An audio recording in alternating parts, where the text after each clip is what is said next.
Hi, fifth grade. Today we are going to be taking some notes all about landscape, and then we are also going to be doing a little bit of drawing. And whatever drawing we don't get done in class, you are also going to be doing. You're going to be finishing off for homework. I have had a few kids who were able to do this a couple of weeks ago, the drawing portion, but if you have not done that part yet, hopefully you can get through these notes quickly in class, and then we are going to move on to the fun stuff. Okay. Last week when I saw you, you should have taken notes on vocabulary. The first three words in the vocabulary were media, composition, and craftsmanship. The reason those are some of your vocabulary words is because whenever we make a summative assignment or a final project, like your toy project on the big paper, those are three of the categories that I will be grading you on your rubric, right? Media, I graded you on that last project on markers, colored pencils, and oil pastel skills because we just learned those, right? Composition, how you draw out your picture. Have you filled the space? Have you thought about the placement of things? That I will always grade you on too. Did you put some thought into your work? Okay. Did you think about it? That to me is really important as your teacher. And then craftsmanship. How neat and clean does it look? Even if your drawing is unclear and you feel like you are not a good renderer or drawer, however you want to say that, you can still color things well and make them beautiful. Many of you possibly were surprised at how well you did on your project, even if you felt like you did it wrong. It is because I typically grade you on those three categories, which is why they were part of your vocabulary. Okay.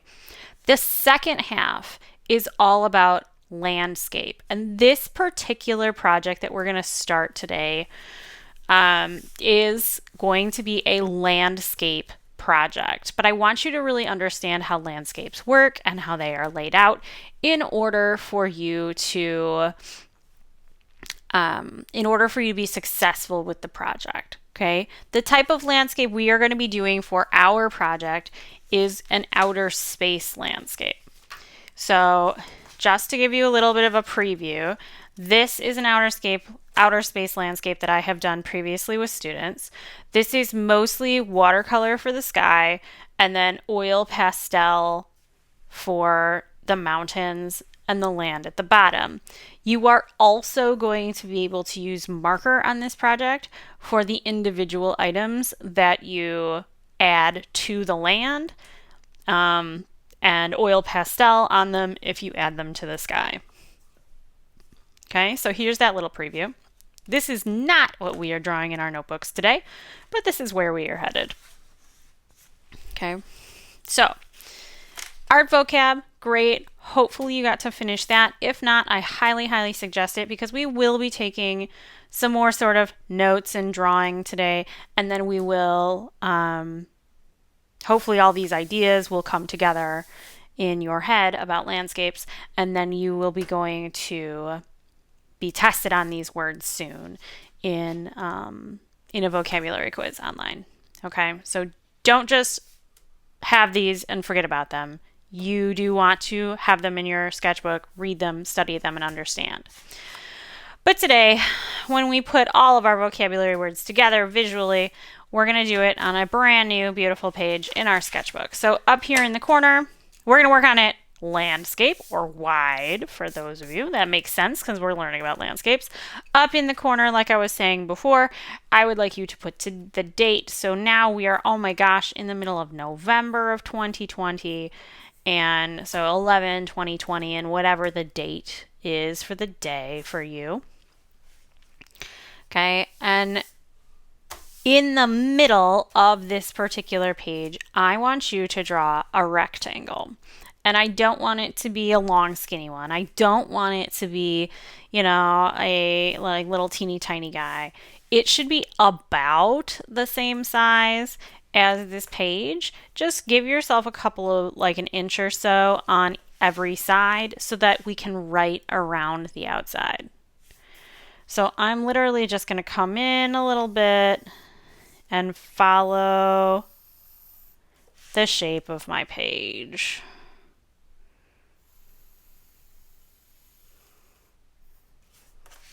And again, it doesn't have to be perfect, but generally the same size as this piece of paper, okay?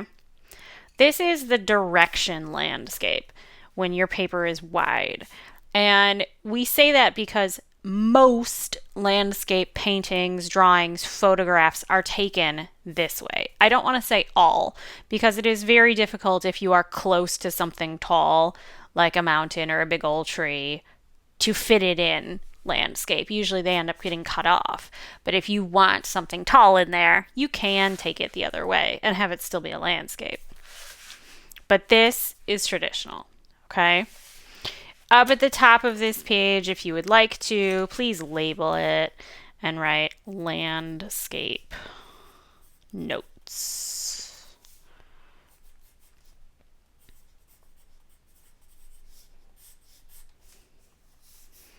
Whoa. I'm going to go ahead and make it fun and fancy. You should be following along with me today in such a way that, you know, when I write things down, you are also writing things down on your page in your book. Okay? So landscape was that first vocabulary word that we had. And a landscape, like I said the other day, is something that is wide. It is something that generally focuses on being outdoors. The majority of it is all about what is on the land. Can there be people in a landscape? Yes. Can there be animals in a landscape? Yes. Can there be buildings in a landscape? Yes. But typically they are small. Typically they are unimportant in a full landscape drawing. Typically the land and what you see, where these items are or people are, is the more important part. Okay. The second vocabulary word on the list last time was the horizon line. And a horizon line is probably, no, there's no probably, it is the most important thing. So, horizon line is typically in the middle of the page. It can be up high sometimes, it can be down low sometimes, but most of the time, most artists put it in the middle of the page. So that's where you should get used to it. A horizon line does not have to be perfectly straight. It probably, in all reality, shouldn't be perfectly straight. It is this mysterious line where the sky, everything above the line, and the land, everything below the line, meet up. Okay, everything above this line is going into the air. Everything below this line has its feet on the ground.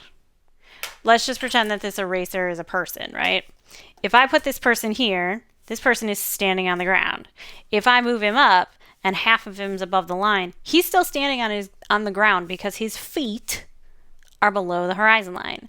However, if I put a person up here, right, I scooch him above the horizon line, then you know that he is either jumping in the air or he's got a rocket pack on and he's flying or he's, fallen out of a tree or something. But he is in the air if his feet are above this line. So the horizon line gives us a lot of spatial visual information. All right. The next one on there was foreground. Foreground is really important. Foreground is what gives pictures visual interest. Okay? So for today, we're just going to draw like a park. All right? If I were to put something in the foreground, it is something that is literally right next to me. So in a park, it could be anything. It could be a tree, it could be a fountain, it could be a slide, it could be a signpost, it could be anything. Okay? Something that is close enough to me that I can't see over it is a good item. So I'm going to go ahead and put in a tree. Okay? This one item is my foreground. I can't see the bottom of it. I can't see the top of it. And it goes off of that page. So I'm just going to come over here on the side and I'm going to put in a big old tree. And you can put in the tree how you want to do it. But this is my foreground. Okay. Maybe there's some little somethings up here, and maybe there's some more somethings out here.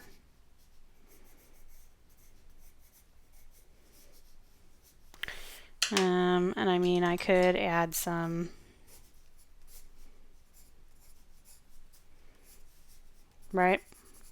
tree.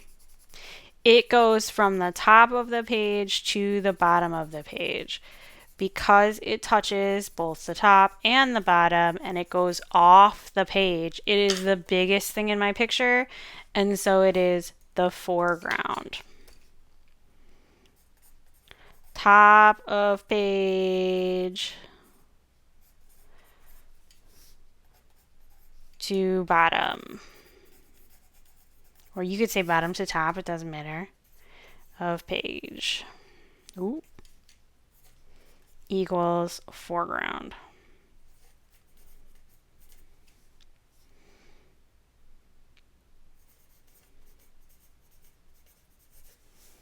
Okay. Hopefully you can see that. If not, I can outline it in black later. Okay, middle ground. Middle ground is basically everything in here. Everything in the middle of your page. Everything, everywhere that you would be tempted to put something, okay, is the middle ground. Middle ground is in the middle. It'll go from the middle of the land to the middle of the sky. It'll take up the majority of the mid section of your page. The middle ground can overlap the background, but the middle ground cannot overlap the foreground. So, middle ground. Let's put something in our middle ground. If we're going to do the park, I'm going to make a little fountain. But you can pick anything you want for your park. I don't care. But it's going to start in the middle of your land and it is going to end in the middle of your sky.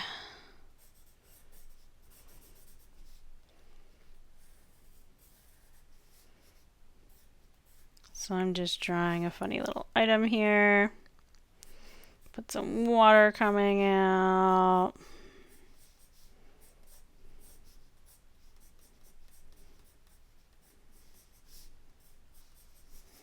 Right, so I got my little fountain, and we'll color in this bit in here so it looks darker.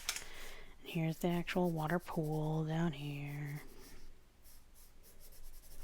Okay, so here's my little fountain, right? Put some nice bricks.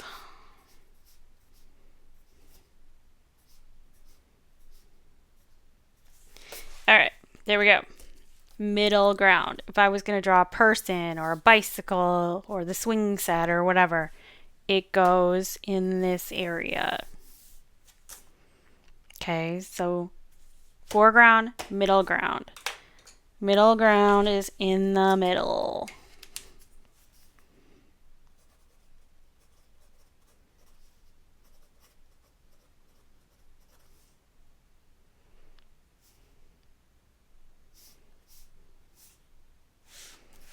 It basically goes from here to there. It can be anything in this general area. It's okay if it's a little taller. As long as it does not touch the bottom or the top, you're okay. The last one is the one that you probably are most familiar with. It is called background. The background, again, can be anything. Just for simplicity's sake, I'm going to go ahead and put the background in as like a bunch of trees. Because, you know, we're in a park. It's fine. Maybe a building or something. Background starts at the horizon line. The horizon line is literally as far away from you as you can see. So that background, it can come down a teeny tiny bit, but for the most part, it starts there. So if I was going to make like a bunch of trees or whatever, I'm going to put my trunks all along here.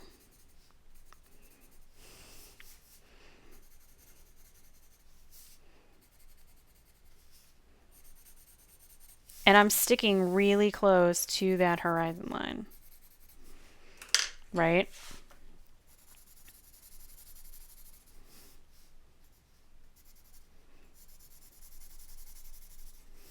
And I'm just making these general Christmassy type trees at the moment, but they're far away.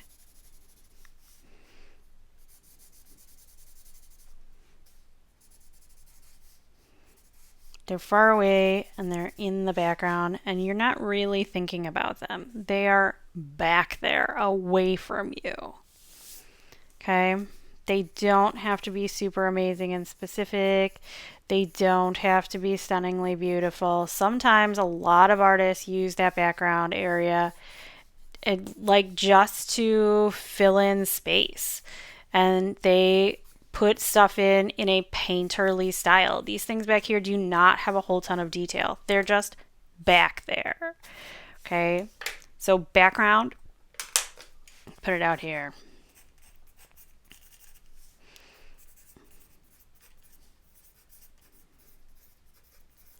Small and far away.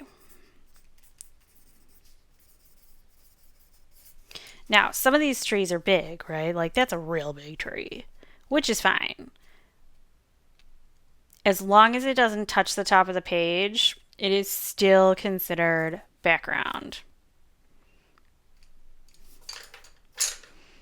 Okay. Let's talk about size to show space. Okay. I skipped atmospheric perspective, and we're going to talk more about that in a week or so when we actually draw our outer space.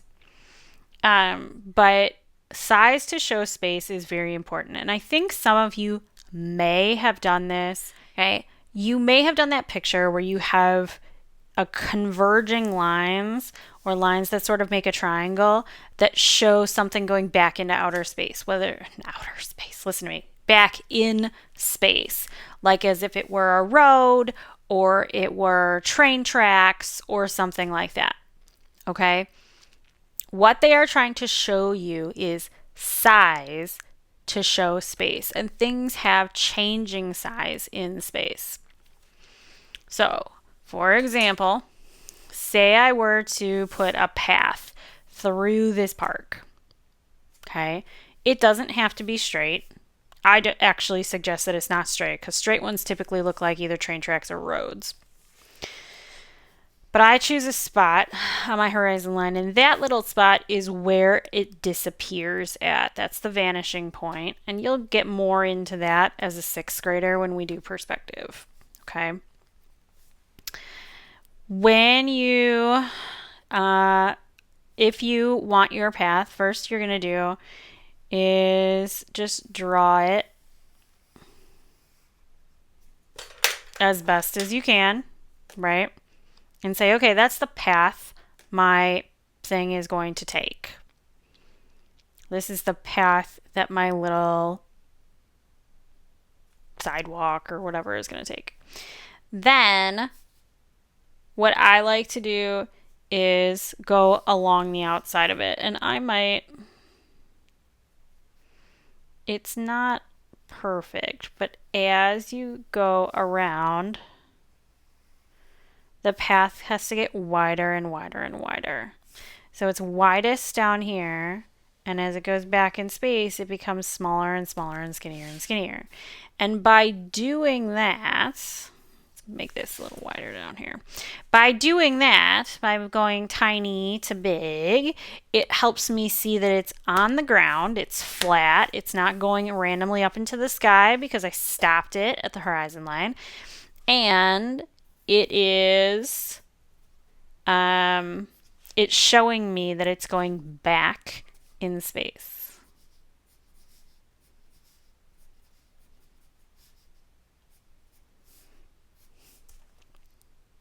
Okay? This type of thing is what I mean by size to show space. I have also used size to show space to show foreground, middle ground, and background. My biggest items are closest to me. My medium-sized items are in the middle, and my teeny tiny items are in the back. Big, medium, small. Okay, size to show space is very powerful. When we go to add items to our outer space scene, if you want something really big in the picture, like maybe you want to draw a gigantic rocket ship that's landed, right? You are going to have to draw it super duper big and tall and have it go from the bottom of the page to the top of the page. Say when we get to the point where you're ready to add maybe there's a flag on here or a little alien town or I don't know, a rock formation. You might put it in the middle of your page and make it medium sized. Maybe that alien town is way far off and maybe it's not just a town, maybe it's a big old city and you're going to draw it teeny tiny but sprawling like through your mountainscape, right? We'll know it's a really big city because it's small and it's far away. Okay, so that's kind of what we're looking forward to. We're going to create some interest in our general outer space picture by making big, medium, and small items in it. Same thing with my planets, right? I got a big planet that's super duper close to my planet, medium ones, a little bit further away, and then I also have some teeny tiny ones, which I know are really far away. Okay, so those are our notes. Hopefully that clears up some of your vocabulary words for you.